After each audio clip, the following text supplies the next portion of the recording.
Thus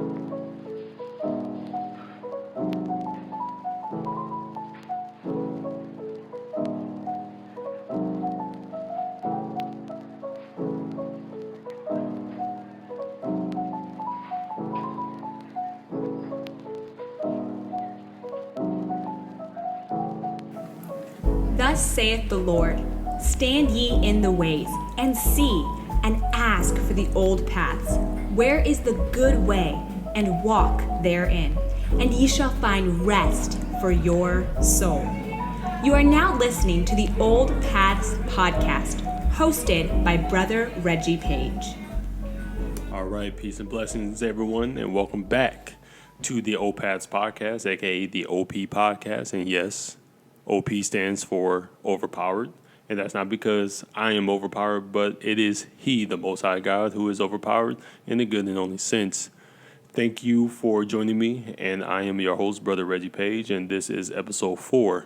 And today's topic is going to be about, we will be going back to the character building book of Booker T. Washington and go into the chapter called On Influencing by Example. Now, before we begin, I do want to apologize for my long hiatus and the inconsistency. I hope you understand, for those who listen, that this is not my only job. I have a graveyard shift job. I have my own personal food business. And, time, and as well as I'm really a part of the ministry at my church. So it's very easy for my time to get very, very flustered and filled up. And as much as I want to really be consistent, sometimes I just literally don't have the energy and stuff. So thank you for joining me, and thank you for bearing with me. Continue to forbear with me. And I promise you I will try my absolute best to be a little better and be more consistent with giving you the truth of Booker T. Washington.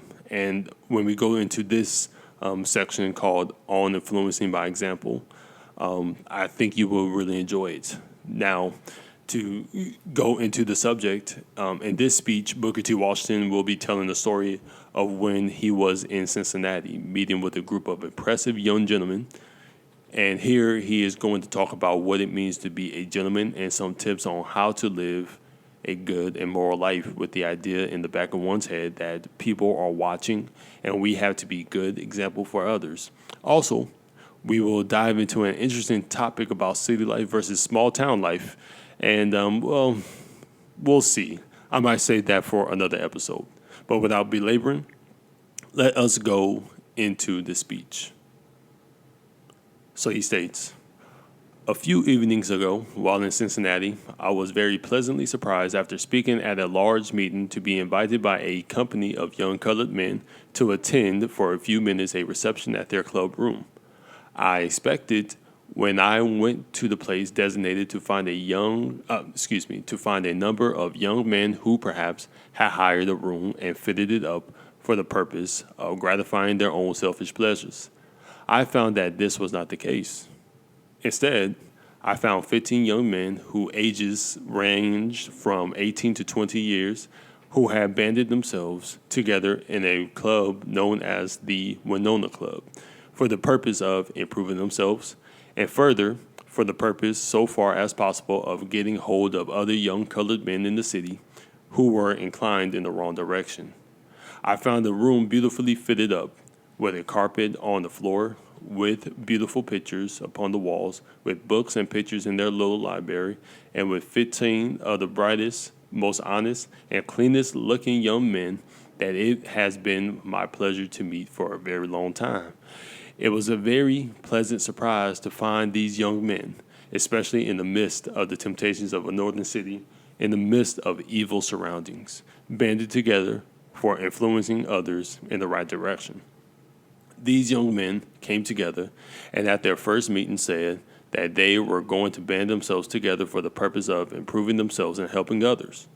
They said that the first article in their constitution should be to the effect that there should be no gambling in that club, that there must be no strong drink allowed in that club, and that there should be nothing that there should be nothing there that was not in keeping with the life of a true and high-minded gentleman. And I repeat that it was very pleasant and encouraging for me to find such work as this going on in Cincinnati.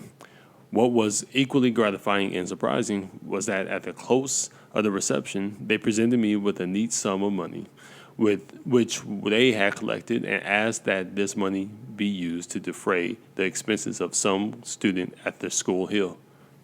Now, the point I especially want to make tonight is this. All of you must bear in mind the fact that you are not only to keep yourselves clean and pure and sober and true in every respect, but you owe a constant responsibility to yourself to see that you exert a helpful influence on others. So the first thing we learn is that this group by the name of the Winona Club were a group of young so-called black men that strove to make sure that they improve themselves and help others. And I find it very interesting that nowadays in my observations from traveling and living in different states, we have many groups, quote unquote, that claim they are about rebuilding and improving young men to be actual men and not boys. However, out of probably 5 or 6 men groups I was a part of, only one actually really cared about manhood and not having some type of secret country club for men. And so to further elaborate on this, I was a part of a Black Greek fraternal organization called Kappa Alpha Psi that I'm no longer part of, by the way, that claimed to be about manhood. However, it was way more about holding secrets, whether it be the fraternal secrets or sinful secrets of degeneracy, i.e., a brother committing adultery and learning how to, keep his wife in the dark. However, when I was out of college, I was also a part of this organization that was ran by this conservative false prophet named Jesse Lee Peterson, who has an emphasis on rebuilding the man.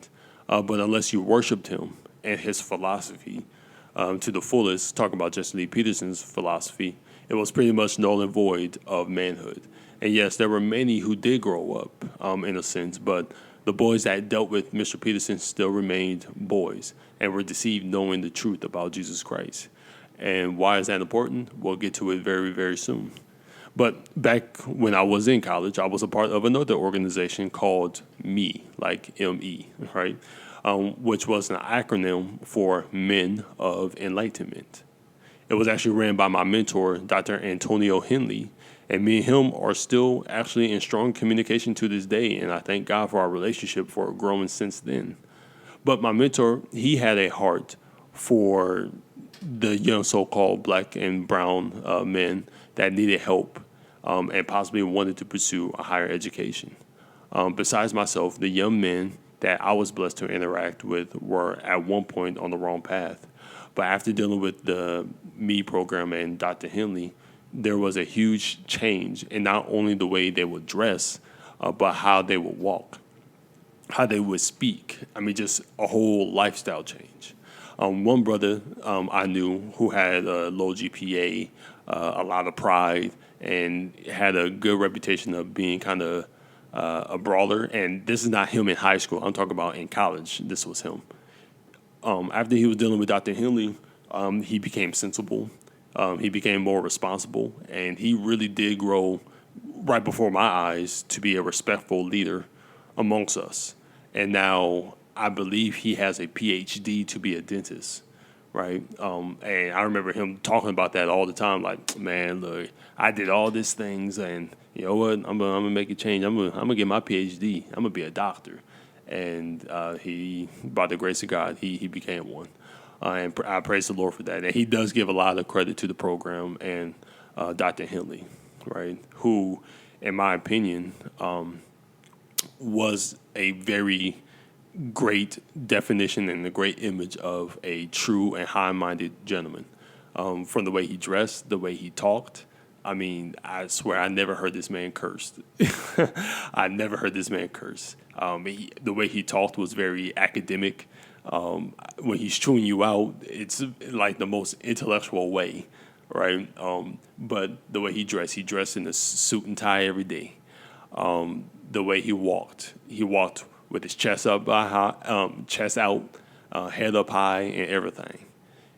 And you saw that he was gentle. He was caring. He had nothing but love. He never thought he was better than anybody else. He never thought to be the center of attention. Because I knew some professors that I had at my college, they wanted to be the center of attention, not him. And he was just nothing but a great man. But now within the program, my mentor would make it mandatory to meet with us. He made it mandatory to meet with him. And he would take us out of the state of North Carolina to conferences and expected us to act like men. However, us being dumb college students who needed to grow up, we did get in trouble one night for inviting a bunch of girls from the University of Memphis and having a little drinking party. And we got caught, and we got caught by my mentor. And my mentor was highly disappointed, especially in me, for good reasons that I'm not going to get into. But he expected us to act like high and true and high-minded gentlemen, and not dumb college boys.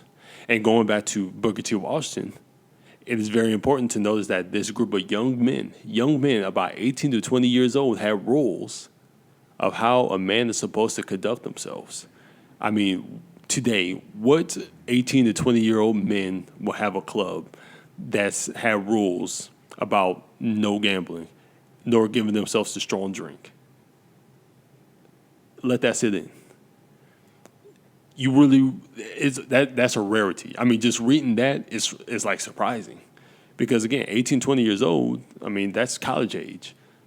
Why can't we get drunk? And to even kind of go off the track a little bit, I mean, I know some people, they think being a man is smoking cigars and drinking a neat bottle of bourbon, right? Or a cup of bourbon. They think that's manhood. That's true and distinguished, right? And it's not. See, the rules they had, again, were no gambling, nor give themselves a strong drink. And again, I say, how many so-called men clubs don't and will not have rules like this? Fraternities, to be honest, they're about getting drunk. And why?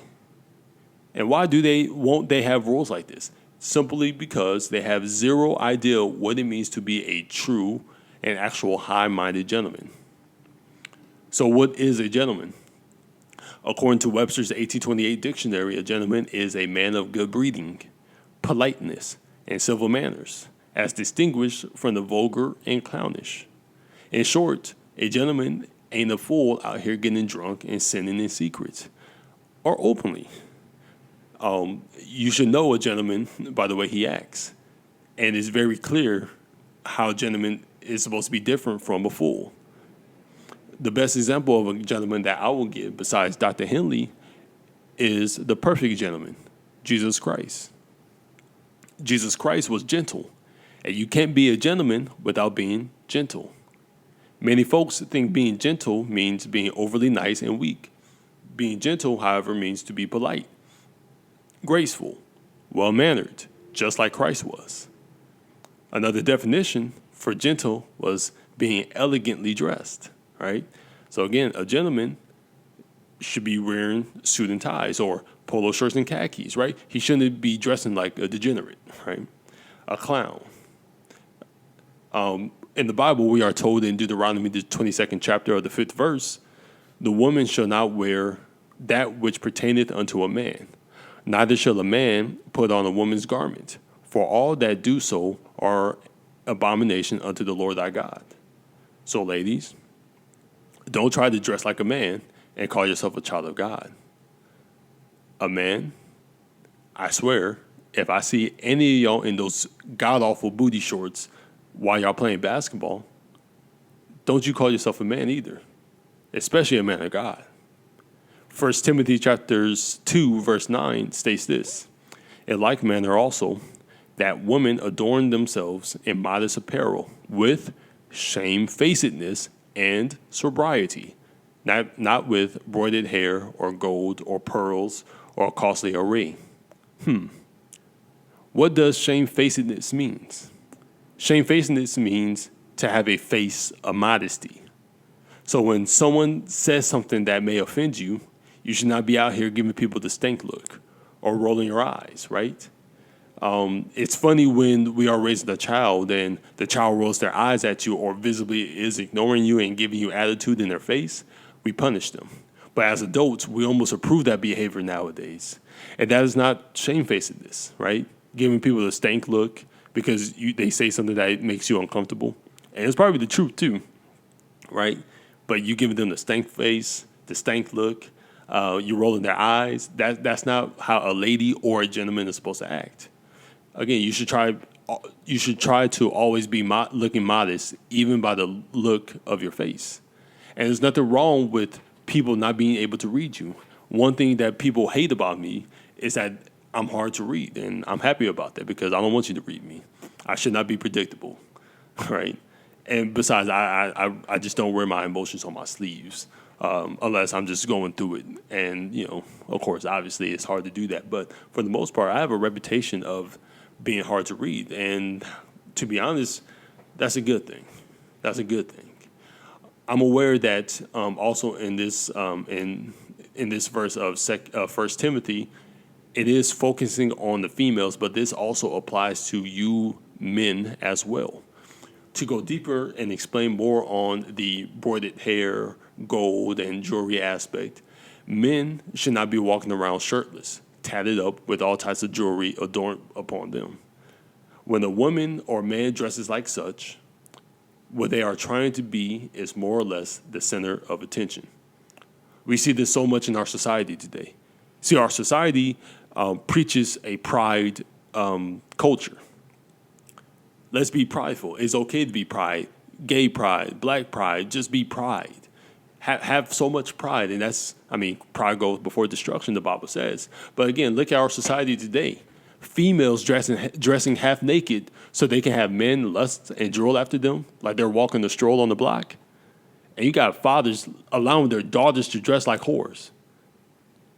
What a disgrace. Mothers dressing like husbands, some of them don't even have husbands. But you got females dressing like whores, and then they allow their daughters to dress like them, which is, pretty much dressing like a whore. And forgive my language, but that's how they are dressed like sometimes. A lot of times, especially living in Los Angeles, right? And the same thing with boys who dress like that. Half naked, shirt off, tank tops, tatted up all over the place, chained up, grills, right? Got all the jewelries, gauges, whatever. And they do this. Why? They dress like this and they do all this so they can have girls lust and drool after them. They want to be the center of attention. They want people to love them and respect them by the way they look, right? And the way they look is usually stupid, right? But ask yourself, with Christ being the perfect gentleman, was he out here trying to be the center of attention? He wasn't. And if you think so, you don't read your Bible. There is a difference between trying to get attention and people just giving you attention naturally. Jesus did not have to beg people, right? He didn't have to beg people. Jesus did not have to dress in king's array or royal clothing to get attention, right? Jesus did not look like that long-haired, pretty boy European hippie that is depicted so much, which is, against God's commands. Thou shalt not have no image of the Lord your God, right? But the Bible said that Jesus wasn't even comely. He wasn't beautiful, right? Or he is beautiful, but he wasn't comely to look at, right? However, he was respected because he was the perfect gentleman and the Son of God, and he preached the truth.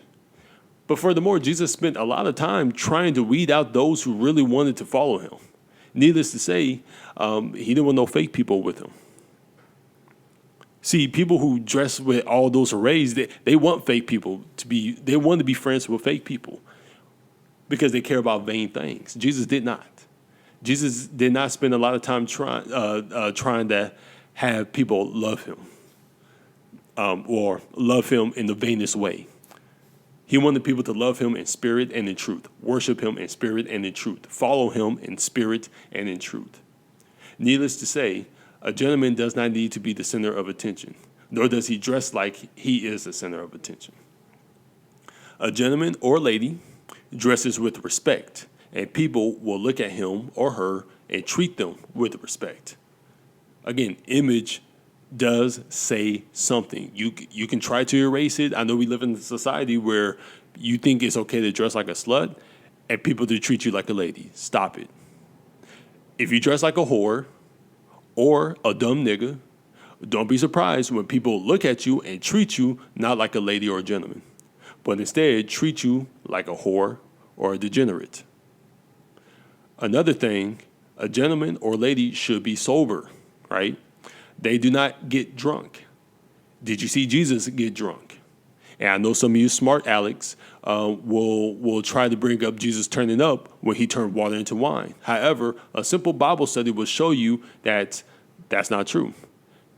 If you look in Isaiah, the 65th chapter of the 8th verse, thus saith the Lord, as the new wine is found in the cluster, and one saith, destroy it not, for a blessing is in it. So will I do for my servant's sake, that I may not destroy them all.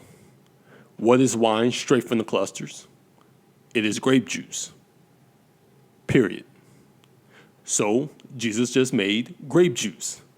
It's not that hard to understand. And it will be just very kind of silly and hypocritical and contradictory if God is constantly telling us throughout the Bible to be sober-minded, don't have strong drink, be sober-minded. And then he's over here getting drunk right there. Come on. Isaiah chapter 65, verse 8 shows you right there that the new wine is straight from the clusters. It's found in the clusters of grapes. That's what we call a group of grapes, a cluster of grapes. So you squeeze it, bam, you got new wine. Furthermore, a gentleman or lady should not give himself to strong drink because simply being drunk makes you act stupid and look stupid and do stupid things. In college, I had a reputation of being a gentleman and an academic dweeb. But when I started to drink and party more, people started to see me and treat me differently. And now knew I can act like a fool, which made my image dirty.